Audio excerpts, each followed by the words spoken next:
7 lectures, a pressure transmitter to a management report. You traced every step: field sensors, PLCs, HMIs, SCADA servers, historians, and the DMZ boundary at level 3.5. Nobody mentioned security during those lectures.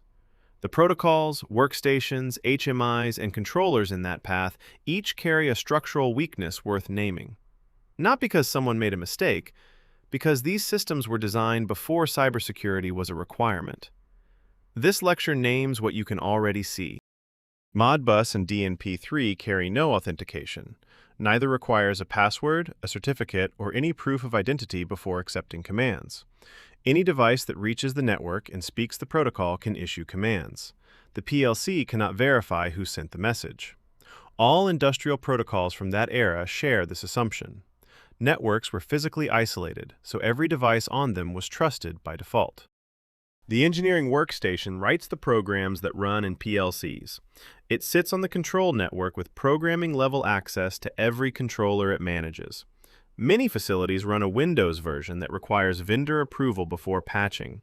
That approval process takes months. Stuxnet, a 2010 cyber attack, exploited unpatched Windows vulnerabilities on engineering workstations to reach and reprogram PLCs.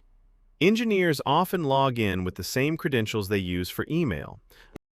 PC-based HMIs run operating systems. Those operating systems need patches. In an ICS environment, patching requires vendor testing and a planned maintenance window. Vendors test patches because an OS update that runs fine on a standard PC can disrupt real-time control software. Maintenance windows in continuous process plants may occur once a year. Between those windows, the HMI runs an operating system with known, published vulnerabilities. Vendors connect to it remotely for support. Operators work on it every shift. It is one of the most connected and least patched systems in the control network. A PLC installed in 2003 runs embedded software from 2003.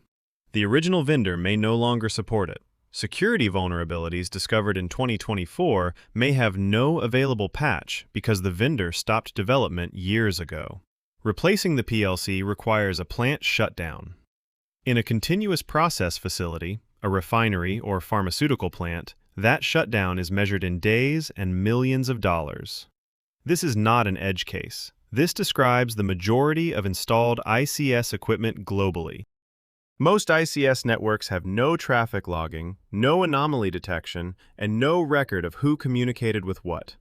Standard IT security operations assume continuous monitoring, every connection logged, every anomaly flagged. ICS networks were never built for this. An attacker on an ICS network for weeks or months, sending commands in valid protocol format, would generate no alerts. In IT security, this gap is unacceptable. In ICS, it has been the default operating condition for decades. These are not bugs. They are architectural decisions made when ICS networks were isolated, air-gapped, and not considered targets. Authentication was not designed in because no outsider could reach the network. Nobody built logging into the system because no one expected to need forensic evidence. Legacy hardware was not replaced because it worked. The gaps you see now are real, and they are widespread. The cybersecurity course addresses each one systematically.